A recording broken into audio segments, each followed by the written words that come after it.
Microbirth preparedness. The learning objectives include, by the end of the session, the participants will be able to state the elements of the microbirth planning, explain birth preparedness, illustrate the complication readiness. So, the aims of the microbirth planning, as given by WHO, is to assist the women and their partners and the family to be adequately prepared for the childbirth. This is by means of making plans on how to respond if complications or unexpected adverse events occur to the woman or the baby at any time during the pregnancy or childbirth or the early postnatal period. All pregnant women should have a written birth plan and for dealing with an unexpected adverse events. Adverse events include complications or emergencies that may arise at any time of a pregnancy. She should also discuss with the skill birth attendant. SBA is a skill birth attendant, means the person who is going to deliver her during the childbirth. So she should have a discussion with her at every visit and at least 1 month prior to the expected date of delivery. One of the actions taken by the National Rural Health Mission is to reduce MMR is microbirth planning by the ANM for the all pregnant women. So they focus on ANM so that they will be able to go give a health education on birth planning to the respective pregnant ladies and the families and the partners so that because of the microbirth planning this MMR will be reduced. So microbirth planning, that is BPCR, BP means it is a birth preparedness. Preparedness is what? It's preparing something, it's planning for something, right? It's planning for childbirth. So what other things is required? She has to keep everything ready. Complication readiness means it's like recognizing the danger signs. So if she's going to face any danger sign, so where she is supposed to go. So that is important. So both the things include microbirth planning. So these are the elements. So, micro-birth planning includes birth preparedness and complication readiness. So, birth preparedness includes 5 components like registration. With the registration, she should have a 4 ANC visit. Uh, registration, after registration, she should have ANC visit for 4 times and identifies the birth attendant, means who is going to deliver her. And thirdly, it determines the desired place for the delivery or the birth. And fourthly, is decides support people, birth companion. Finally, arranges for the referral transport. These are the 5 birth preparedness components. So let me see one by one. Registration. Maternal and child protection card will be given to the patients who come to health facility for the first ANC visit. So as soon as she comes to the ANC visit, she will be checked for her pregnancy. If positive, this NCP card will be given to her. So what does it include? This is the NCP card. So here it has a family identification data, pregnancy record, birth record, institutional identification, and regular checkup and essential during the pregnancy and all is given over here, and care during the pregnancy and antenatal care. So antenatal care includes almost any complications is there or examinations, antenatal visits, abdominal examinations and essential investigations and all. So these are the MCP card and this is in the front page. In the back page it will be somewhat like this, postnatal care.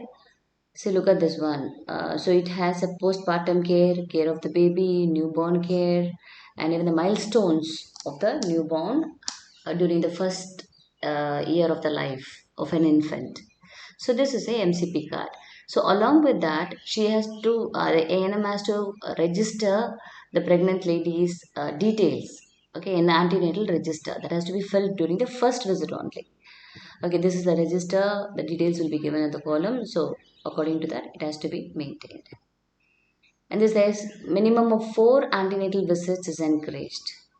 So this is the antenatal checkup which is encouraged by Government of India. The first visit, what happens is she is encouraged to do the pregnancy test, and on the day of first visit, what happens is the ANM will fill all the details of the uh, pregnant woman. So MCP card and the mother safe motherhood booklet will be given to her, and the history will be collected. The physical examination will be done, and she'll be encouraged for the iron folic tablets to take at least 180 tablets during the pregnancy and 180 tablets during the postpartum, right?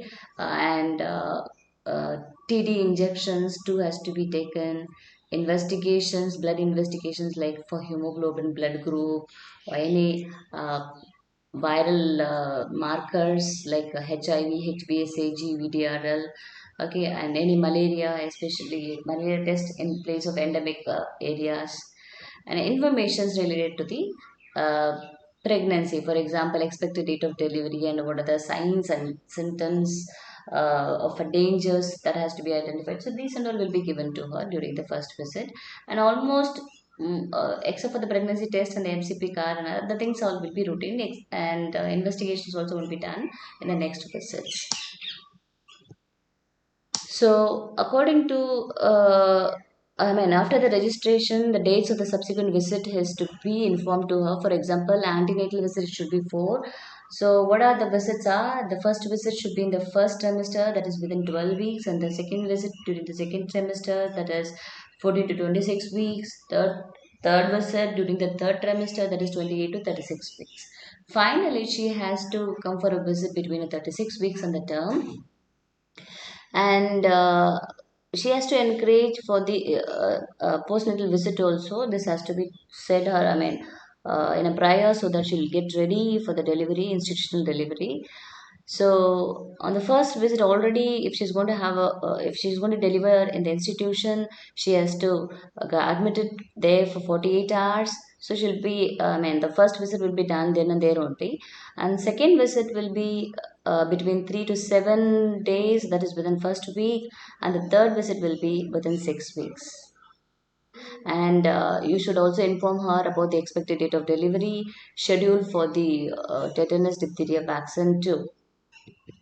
So this usually was TT was encouraged for all the pregnant women, particularly after the fourth month, fifth month, because every tetanus vaccine lasts for 6 months, isn't it?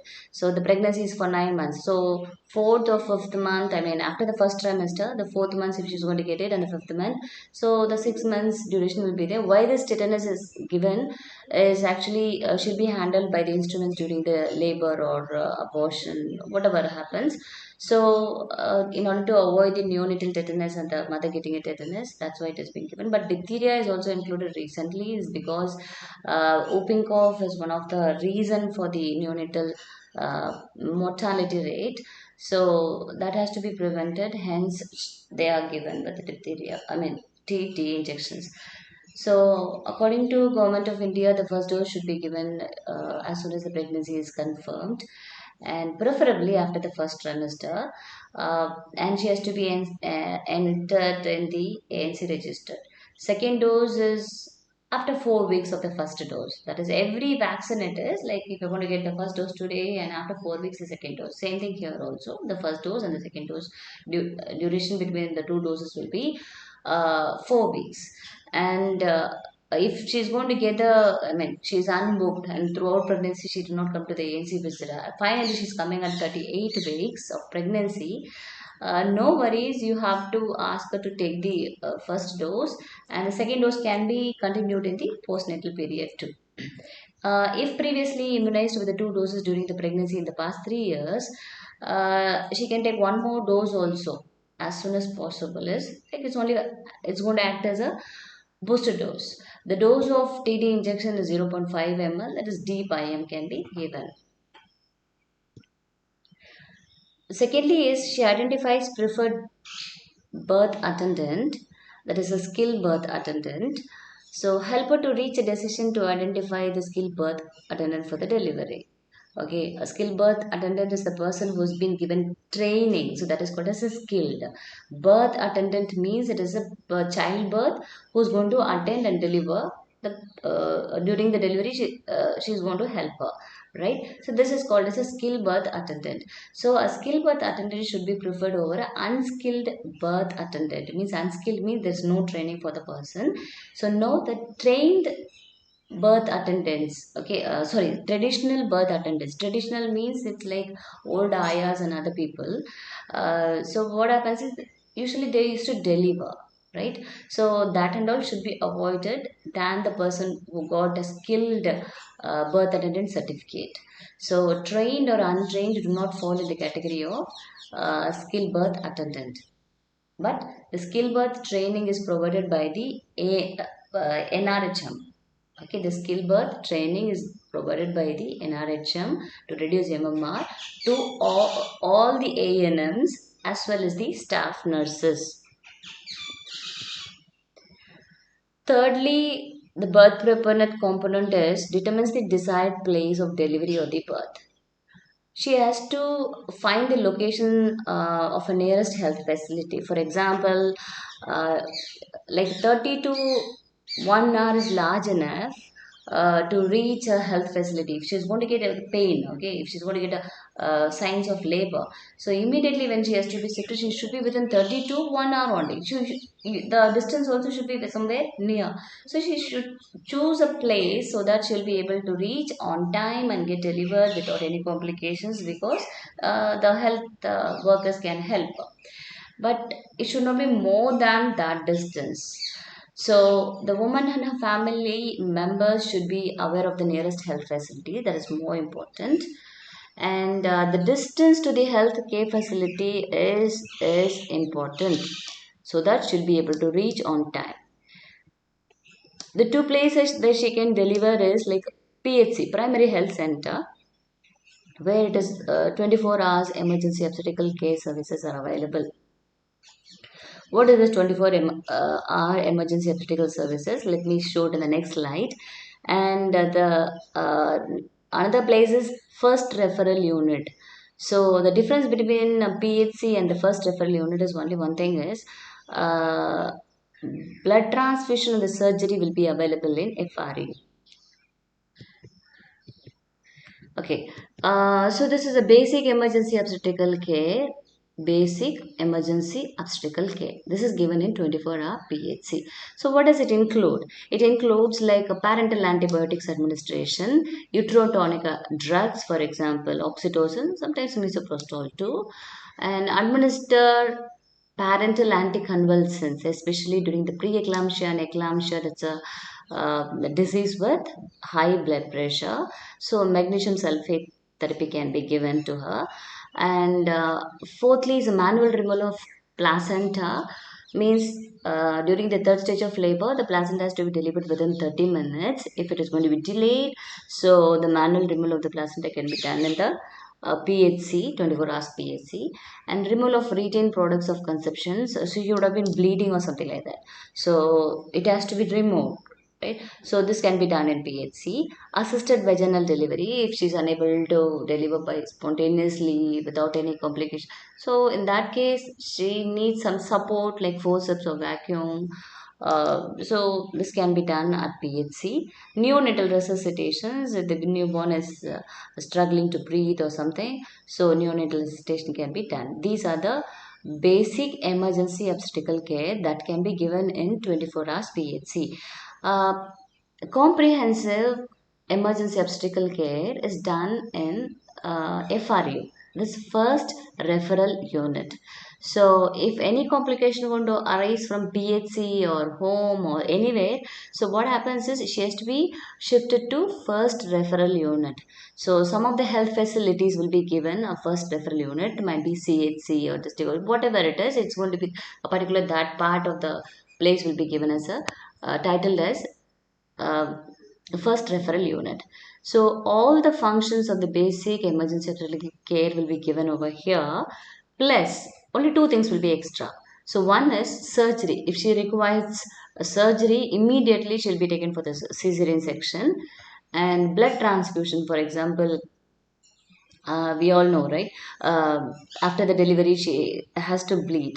So in that case, if she's going to bleed excess, she requires a blood transfusion. In that case, uh, she this can be done in the comprehensive emergency obstetrical care that is held in FRU. So there's a difference between institutional delivery and home delivery. So we should encourage her, and we should ask her to get the desired place. I mean, fix the desired place. For example, institutional delivery is going to be very safe for her, but home delivery may be complication may I mean complication may arise during her childbirth. So institutional delivery, all pregnant women must be encouraged to opt for an institutional delivery. So all pregnant women has to be encouraged for the institutional delivery, because health facility will have a professional staff, maybe a nurse or a doctor, and many people, a professional staff. Secondly, equipments will be there. As like assisted vaginal delivery, you need a forceps, you need magnesium sulfate therapy for preeclampsia pain. So all equipments, I mean the drugs, that includes drugs. So equipments will be there, and the supplies and the drugs will be there. When unpredictable complication arise during the delivery, it can be handled in a better way. So it also has a referral system.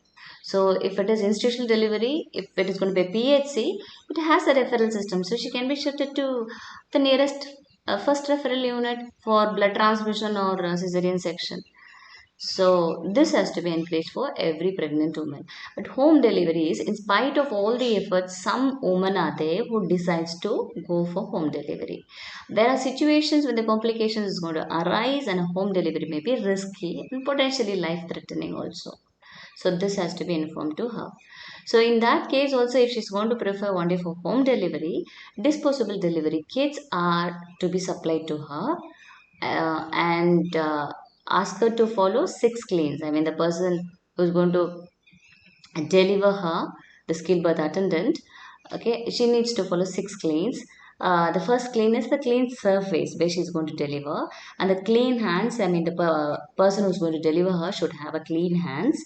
And the third is a clean cord cut, means while cutting the umbilical, separating, I mean, cutting the umbilical cord, it should be with a clean blade or scissors. And the clean cord tie, it's like tying a cord, is going to be a clean thread or clamp. And a clean umbilical stump means it is an umbilical care. And a clean perineum means it has to be cleaned before the delivery.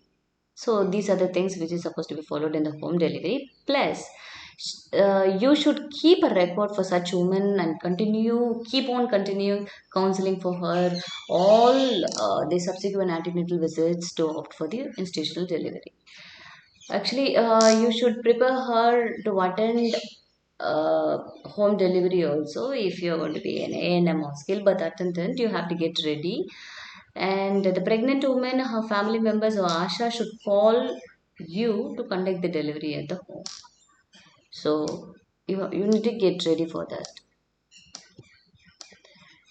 MMR in India in 2014 or 16 is 131 lakh live births. Because of this institutional delivery and the so many funds given to the pregnant lady, it has been reduced to 113. That is 17 percent number is going reduced from 2014 to 16. This is 113 per 1 lakh. Sorry, 1 million live births. This is the maternal deaths in India. The reasons are hemorrhage, sepsis, hypertensive disorders, substituted labor, abortions. So these are preventable one. So if she's going to prepare, that is called as a microbirth planning. If she's going to prepare for complications, these are the complication readiness. If she's going to identify as soon as possible, and she's going to shift it to the health facility, she'll be saved without any issues. So these are some of the medical indicators given by NFHS for in 2015 and 16. So I have listed only the few things. For example, the second one is mother who had at least 4 antenatal visit. It was only 51.2% in India have been visiting the antenatal visits. So one day when they come to the antenatal visit, they'll be ruled out for any dangers or any high risk pregnancies. Second, I mean, the thirdly, mothers who last birth was protected against the neonatal tetanus. It was 89% of the people who have been received this tetanus vaccination, and mothers who consumed iron folic acid for 100 days or more than they were pregnant. So that is only 30.3. So imagine the government is giving IFA tablets during every antenatal visit, but still they are not taking it. Ultimately, they have anemia. So only 30% of the people are consuming those iron folic tablets. Registered pregnancy for which mother received a mother and the child protection card is 89.3 percentage. So means they are getting registered is nice. Mothers who receive the postnatal care from the doctor or the skilled birth attendant, it might be a doctor, nurse, LHB, ANM, midwife, or any other person within 2 days of delivery, it constitutes about 89.3 percentage. It all depends upon the ANM who's going to help in micro birth planning to preparation for the pregnant ladies.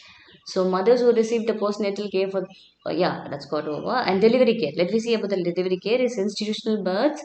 Uh, 78 is nearly 80% of the people have delivered in institutions, and institutional births in the public facility is 52.1. That's okay, fine. Wherever it is, she is delivered institutionally.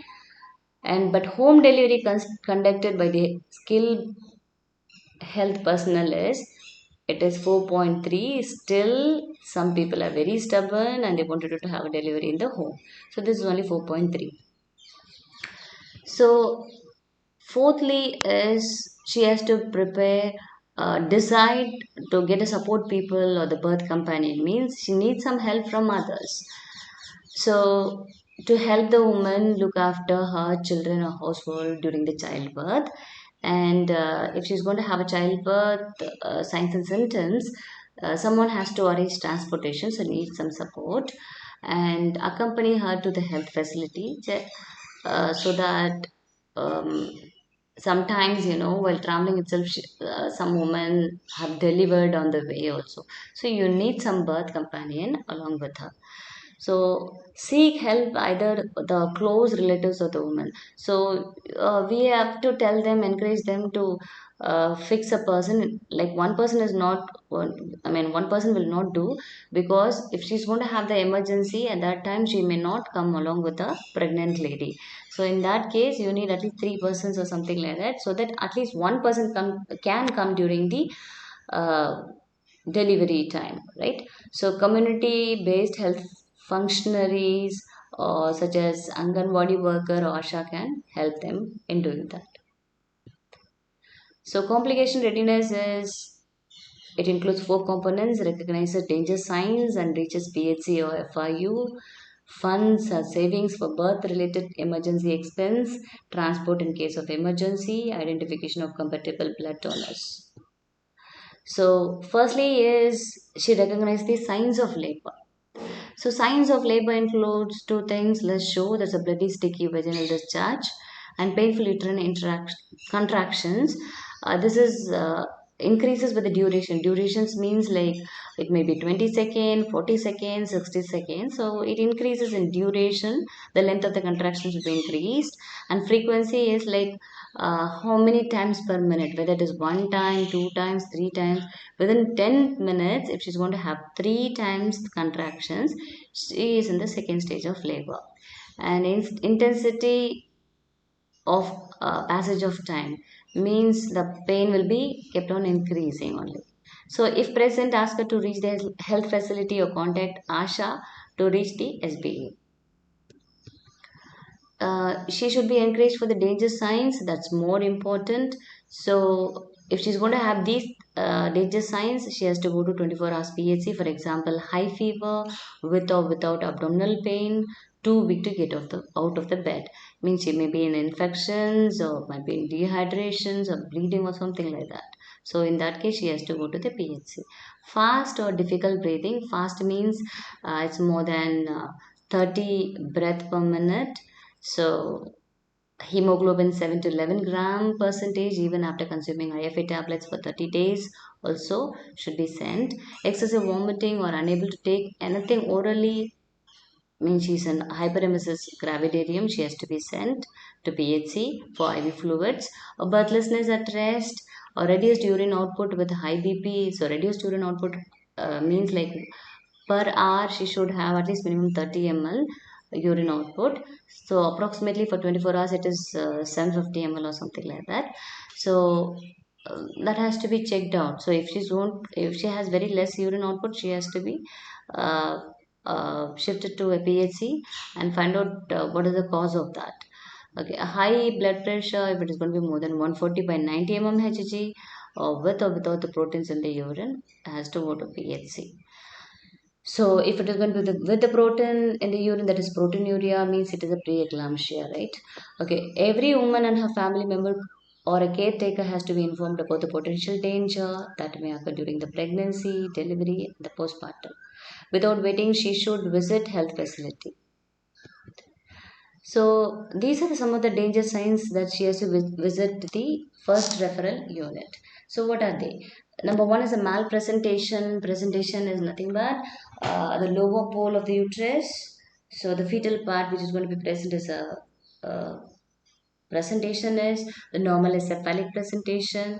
Other than that, like a breech presentation, hand presentations, pot presentation, or any other presentation other than that is going to be the malpresentation. Multiple pregnancy or any birth or any bleeding per vaginal bleeding during the pregnancy or after the birth. For example, if the pad is going to be soaked less than 5 minutes, is called as hemorrhage, PPH or APH. Okay, severe headache with the blurred vision, hemoglobin 7 grams means she's in a severe anemia. Convulsions or the loss of consciousness means she is almost eclamptic patient. Decreased or absent fetal movements means for 12 hours she should have minimum 10 movements. And active labor lasting longer than 12 hours in the primary para and more than 8 hours in the multipara. Active labor includes 4 hours only, but if it is going to be more than 8 hours or 12 hours in a multi and the primary para means she has to shift it to FRU. Continuous severe abdominal pain, this may be a reason for a rupture of uterus also.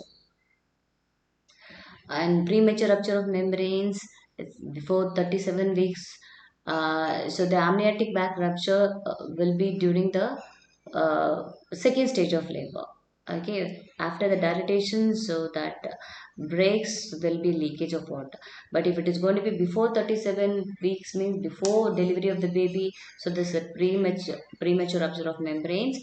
High BP, that is greater than 140 by 90 mmHg, with proteins in the urine, severe headache with a blurred vision, or the epigastric pain.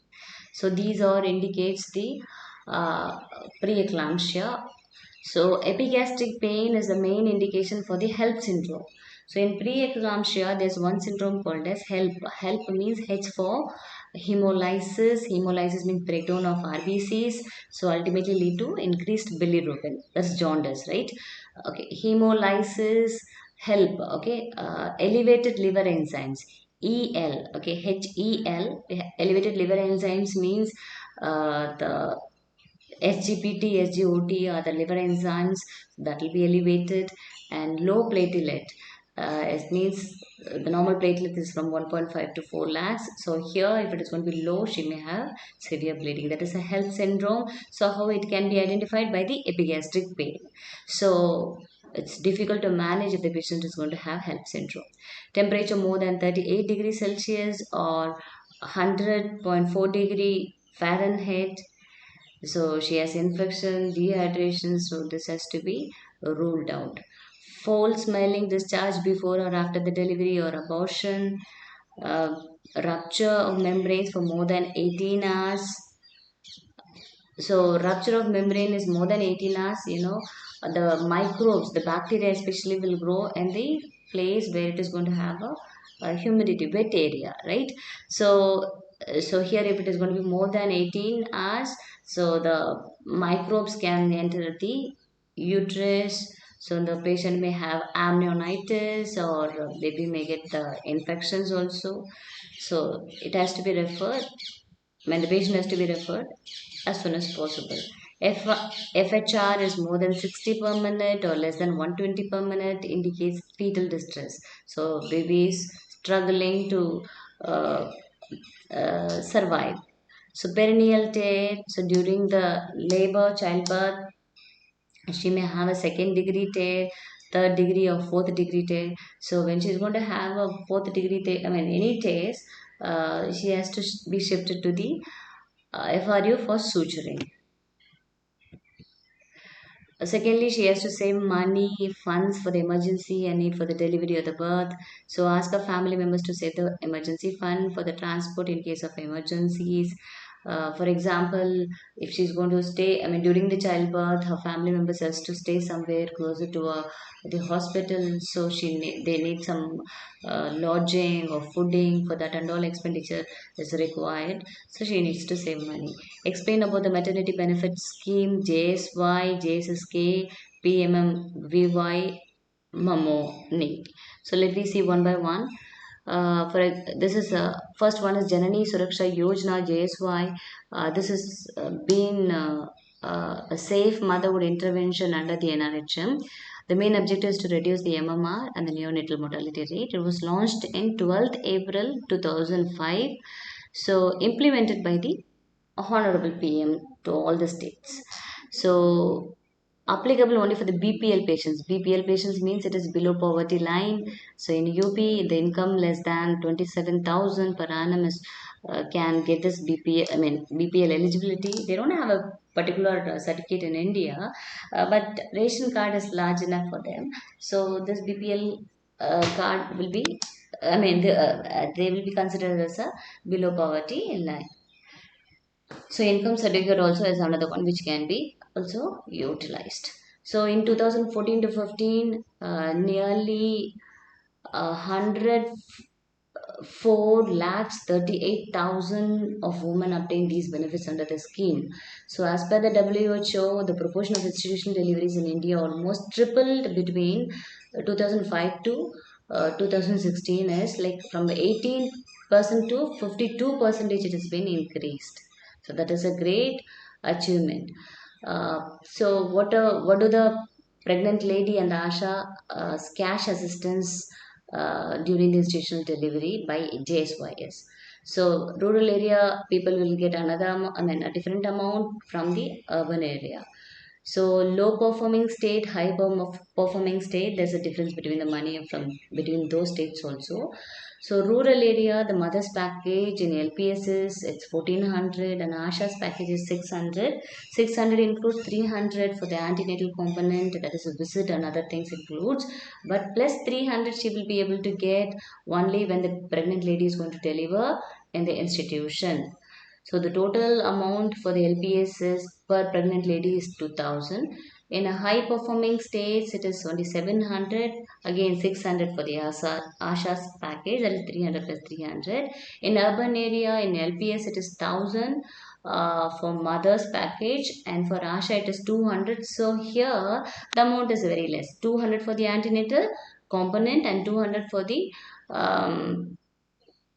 institutional delivery. So total it is 1400. So in a high performing state it is 600 rupees. So again 400, that is 1000 rupees will be the total. Janani Sishu Suraksha Karyakram JSSK is also going to give a benefit for both the newborn and even the pregnant ladies. So this was launched on the 1st June 2011. Motivates pregnant lady to get delivered in institution rather than the home delivery.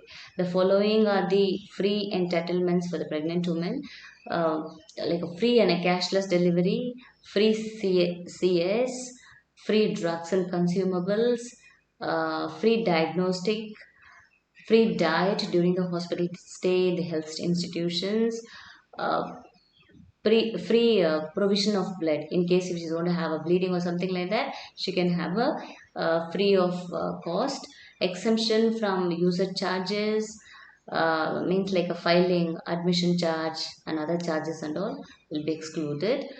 Free transport from the home to the health institutions, free transport between the facilities in the case of referral, or free drop back from the institution to the home after the 48 hours stay. So what about the newborns? So they ought to have a free entitlements till 30 days after the birth. So free treatment if they're going to be sick, free drugs and consumables can be provided, free diagnostic for the newborn, free provision for the blood transfusion, exemption for user charges, free transport from the home to the health institutions, free transport between the facilities in the case of referral if any emergency is going to arise. So free drop back from institution to the home. It's like they can take and they can bring back also. So these are the provisions done by the JSS scheme. And thirdly is a Pradhan Mantri Matra Vandana Yojana. Previously, it was called as a Indira Gandhi Matrava Sahyog Yojana, which was launched in 2010 originally, but renamed in 2017. It was implemented by the Ministry of Women and Child Development. It is a conditional cash transfer scheme for the pregnant and the lactating women of 19 years of age or above the sorry, for the first live birth. It's only for the first live birth. It means first delivery, not for the second and other things. It's live birth means like abortion is not included in this, but live birth is delivery. So the cash transfer will be first installment, second installment, and the third installment.